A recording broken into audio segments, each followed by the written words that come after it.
Welcome to the Smith Publicity All Things Book Marketing Podcast, offering tips, insights, and advice from the best in the publishing industry. Hello, and welcome to this episode of All Things Book Marketing. I'm your host, Olivia McCoy, and our special guest today is Josh Greene. Josh is the CEO of the Mather Group, a digital agency that solves online reputation management challenges for companies of all sizes. Hi, Josh. Hi, Olivia. Thanks for having me on. Thank you for joining us.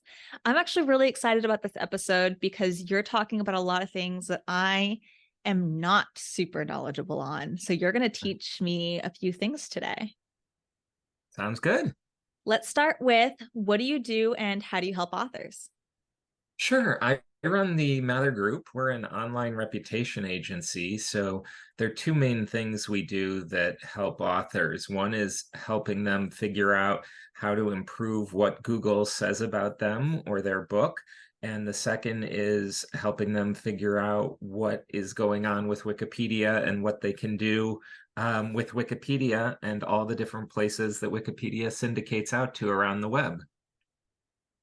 So how does today's digital world affect reputation? Because I feel like it's probably changed, especially in the past 10 years. Yeah, absolutely. It's much easier than it ever was to find out the reputation of someone, a person, a company, really anything. We have this reviews culture going on where people are always curious what people are saying about things. And I think another one of the big changes is just it moves so much quicker than it might have. A cycle that might have taken weeks or months can happen in days now. So being aware of all the different things that go into your online reputation is more important than it's ever been.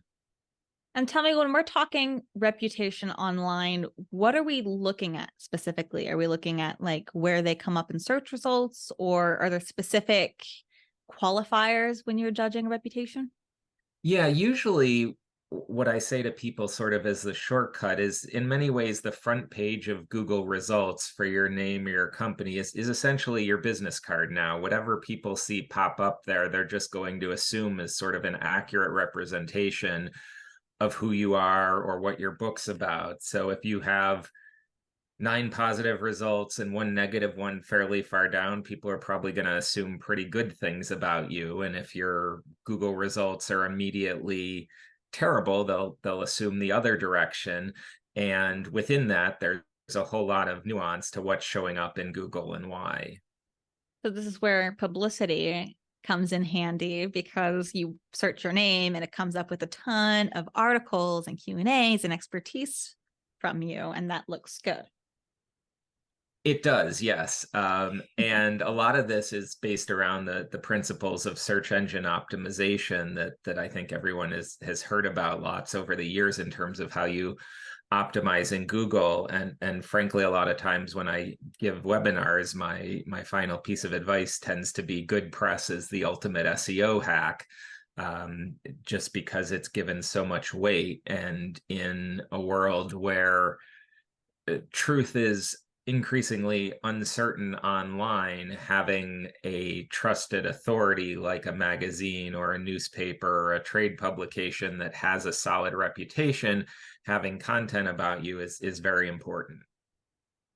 So let's talk about Google, because I know SEO, search engine optimization, but when I apply it, it's mostly to Amazon optimization, search engine optimization. So I know how to I'm not going to say rig the system, but I know how to make a book look good on Amazon. How does it apply to Google?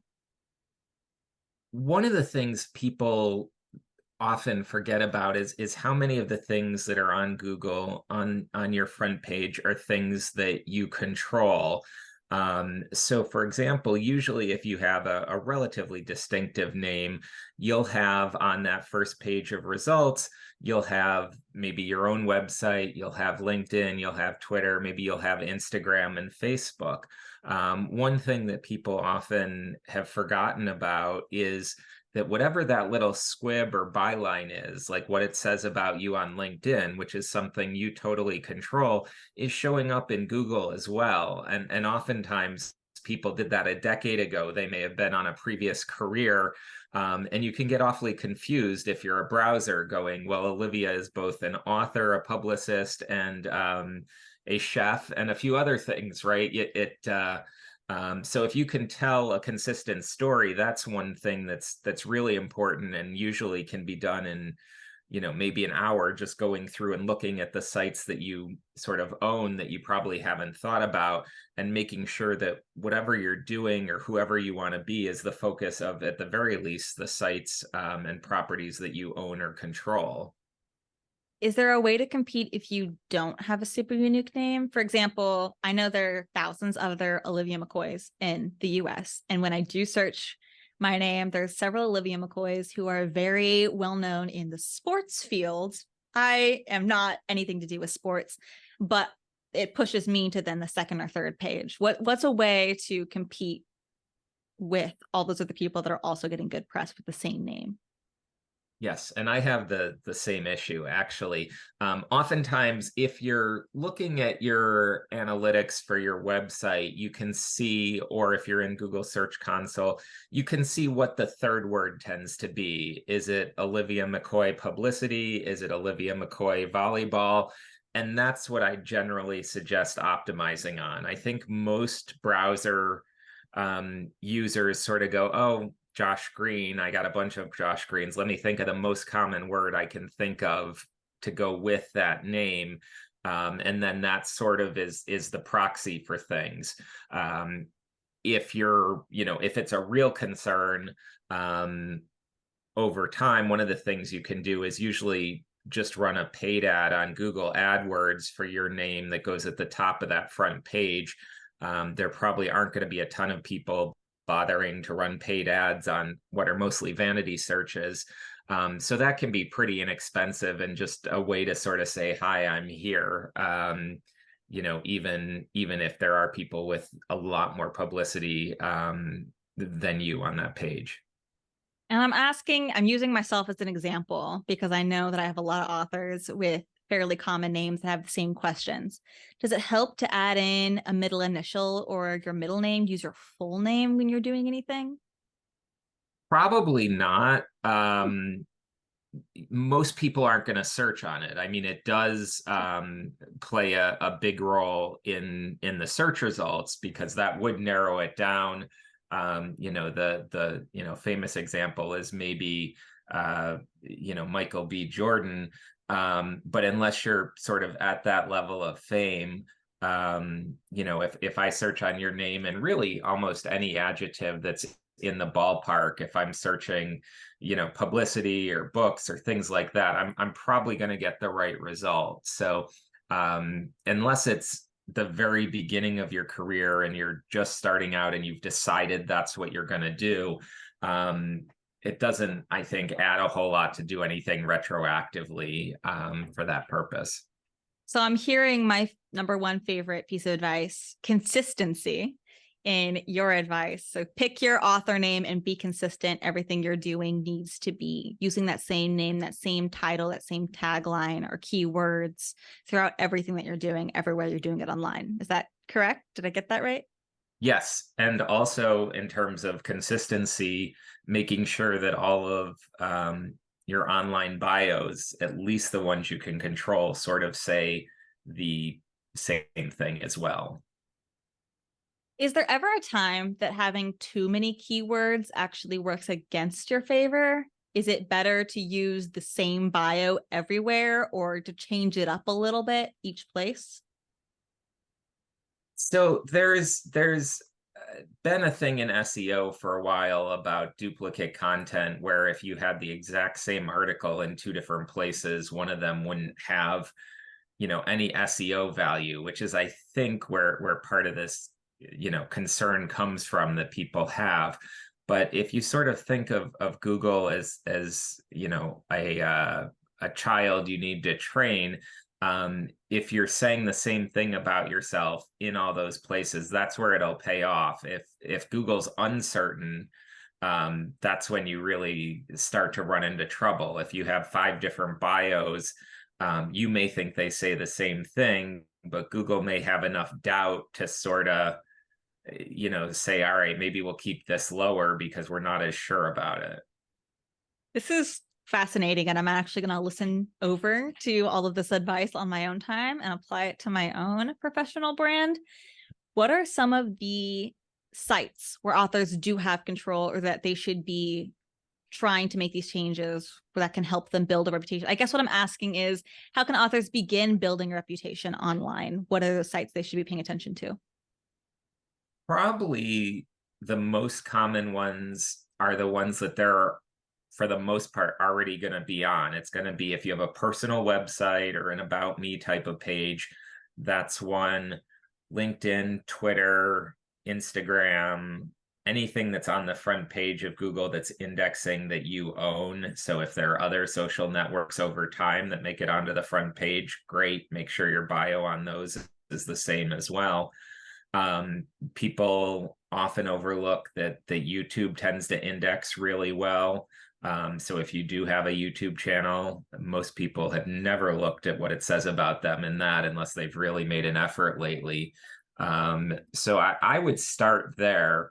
And then, depending on whether you're in the process of putting together your first book or you've already had a book out, when you publish a book, there are a lot of things that sort of happen. You're in Google Books, you're in a variety of index places, and a number of those are things that you can go in and sort of claim, like your Amazon profile. If you claim that and you're the expert on this, you can then update your bio there, and that tends to index very well as long as you've published something or have a page within Amazon, because that's considered a definitive source in the Google world as well.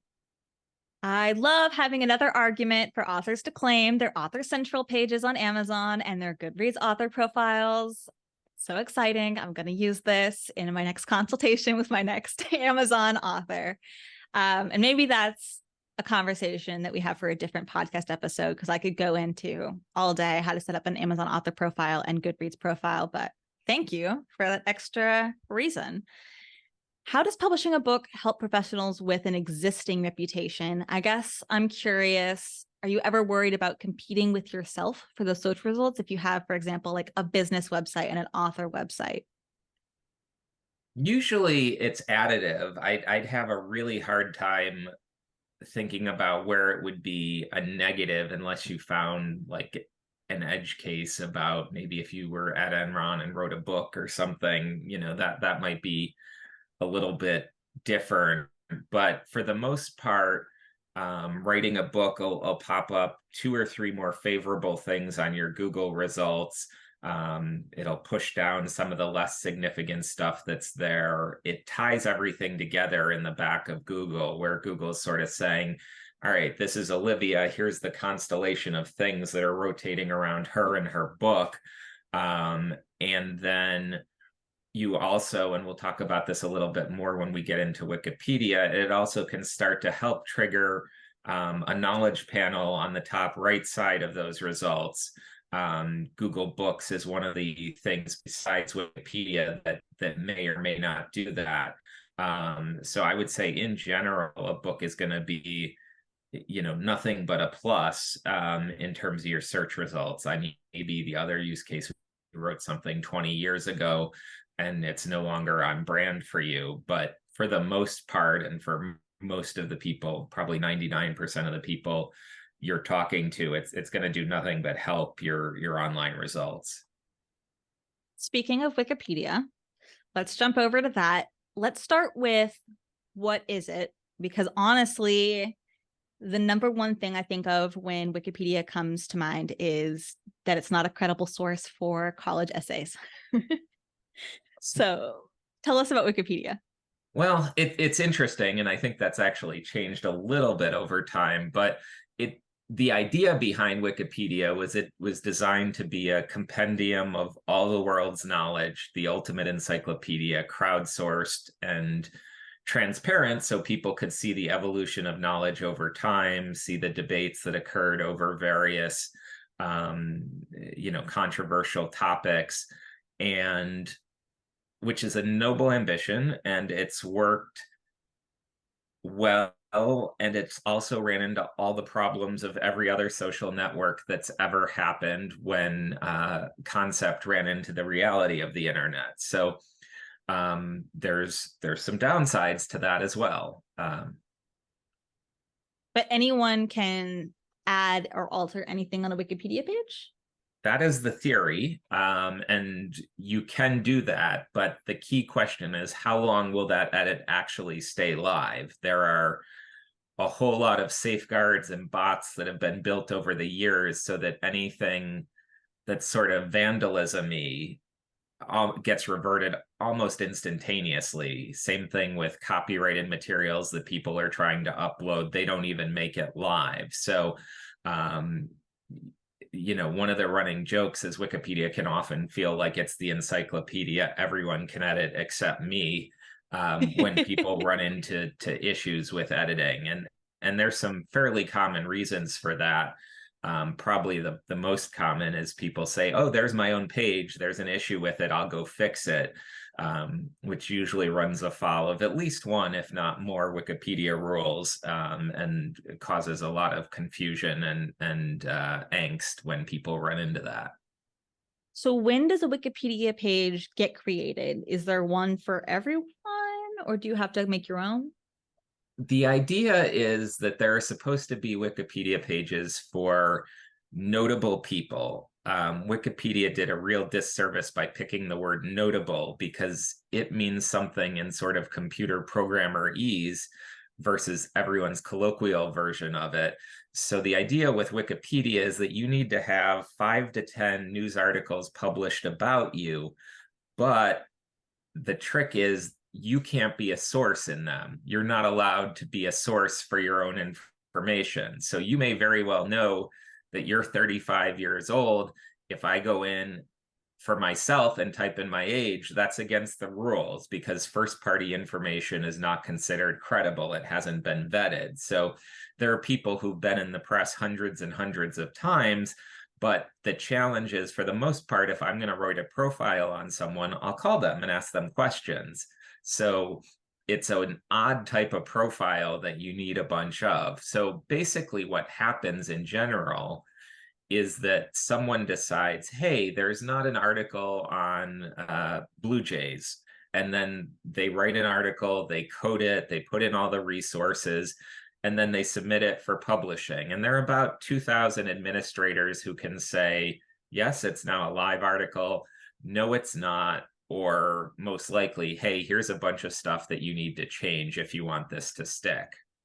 And that does feel directly contradictory to how public relations and publicity work nowadays, and that we're not having the press write about you. You are submitting, you are contributing pieces and commentary and advice for them. So that would go against what Wikipedia is saying is notable or credible. Yes, in general, if you don't have a Wikipedia page and you're not, I don't know, like a #1 New York Times bestselling author, it oftentimes will be a very painful and not very fun and ultimately not very productive process, because you're not supposed to do it yourself. Everyone ignores that the first time they're editing Wikipedia. They also skip the you should learn how Wikipedia works part of things and go, there's an edit button. I'm going to hit the edit button. And then they're surprised that negative things happen. And there are many things you can do that will have a much better ROI from your time than trying to learn how Wikipedia works and publish a page. If there's already a page up about you, that's a different thing to think about. It's also possible someone may create one for you without you knowing about it, which can be a pro or a con. But trying to create your own page from scratch generally is very futile, because you don't know the rules. And most of the rules are counterintuitive to all of the normal advice you would give, because you're not your own source. You can't use marketing language, right? It's funny, oftentimes people have their Google Books bio show up in that knowledge panel on the top right, and they're wondering why they don't have a Wikipedia page. And the Google Books bio is often much better because it's not supposed to be a completely neutral encyclopedic kind of thing. It's sort of the difference between Josh Greene as a human in Virginia and Josh Greene as the world's greatest authority on, editing Wikipedia or something. One of those sounds a whole lot better, and you're not getting the one that's good for marketing in the Wikipedia world. So what's the purpose of having a Wikipedia then? What's the benefit? So the benefit of Wikipedia is it gets syndicated a bunch of places. People sort of view it as an objective source of truth. It's going to be on the front page of your Google results if you have one 2 or 3 times. It's also a source for some content on YouTube, and it's getting used to train a decent amount of AI models that are out there. So there are definite benefits to having one. In terms of authors, I don't know that you could put, a significant dollar amount or anything on top of it, because, people who want to find out information about you or your book are going to be able to find out a lot of information in Google. So I don't think you're selling more books because you have a Wikipedia page. It's definitely an ego boost. So if you're a rich author, that oftentimes is something that comes into play. And oftentimes, books that don't have their own page will show up on other things than Wikipedia. Wikipedia loves lists, bestseller lists, things like that. But in terms of a, publicity plan or a going out to launch plan, Wikipedia probably isn't moving the needle too much in that area. In terms of, if you're thinking about legacy or immortality or things like that, you could make a more compelling case that you want to do something there, but it does tend to be a much longer, heavier lift. So let's say I'm an author and I do want a Wikipedia page for whatever reason. This is when I call you, right, to help me set one up? Yes. A lot of the time I spend telling people why they're probably not going to have a Wikipedia page stick. What usually will happen for authors is at some point a devoted fan will write one, and it'll either get published or it won't get published. And frankly, if you were an author with a community or a newsletter type of thing, it's the kind of thing you could put out there and say, hey, trying to sort through Wikipedia, does anyone I know have some expertise on this? Because oftentimes it's sort of devoted fans tend to be the same type of people who are devoted to Wikipedia and have an idea on how to get it through. And that's way more cost effective than trying to find a company that'll do it. We stay away from trying to do new pages for the most part, because it's really not a great client experience if you put a lot of time, effort, and dollars in, and then it's 50-50 to have a page happen. Everybody forgets about the other 50% and assumes that they're in the 50% that it's going to work. So oftentimes I would say people are have their own communities that they may be unaware of some of the resources within that. So where would you recommend that authors spend the majority of their time and resources if they're looking to boost their reputation? Yeah, I would spend it thinking about how people are reading about you, how people are finding you, and what sort of audiences you can get in front of. The online reputation is nice, but no one's going there until they're aware you exist. So there's a lot of publicity that you probably want to do that's going to have an impact on your success as an author before you get to the online reputation piece of it. If you're doing a business book or something that's sort of going to be a lead magnet eventually for your business, then you probably want to make sure everything's lined up in Google, like you would as part of a marketing plan. If you're the foremost expert on process optimization, it probably should say that a whole bunch of times when people search on you. But even then, it's not going to do you any good until people find out about you from a publicity standpoint. So this search engine optimization, this Google optimization, advice on how to write about yourself and where to post it, this is stuff that the Mather Group can help with? We can, absolutely. However, a lot of the stuff that we've talked about in terms of what is your bio on all these different sites, or how are you showing up, is stuff that people can do themselves. Mm-hmm. Which, if you're, an author and you only have so much in the way of resources in terms of where to devote your time and your resources, you can make a pretty good start on a lot of this in an hour or two. Right. And then you can definitely go down the rabbit hole and spend, as you've said, a lot of time thinking about what you want to, say in your your Amazon bio. But, if I had $10,000 to spend on sort of a launch, I would put most of it towards publicity. I would be just my general thought on it. Thank you for that. That feels like a really great endorsement from you for Smith Publicity. Where can our listeners get in touch to learn more about you and your work? So we're online at themathergroupllc.com. We have a blog that has a ton of content on both Google and Wikipedia results and how that works.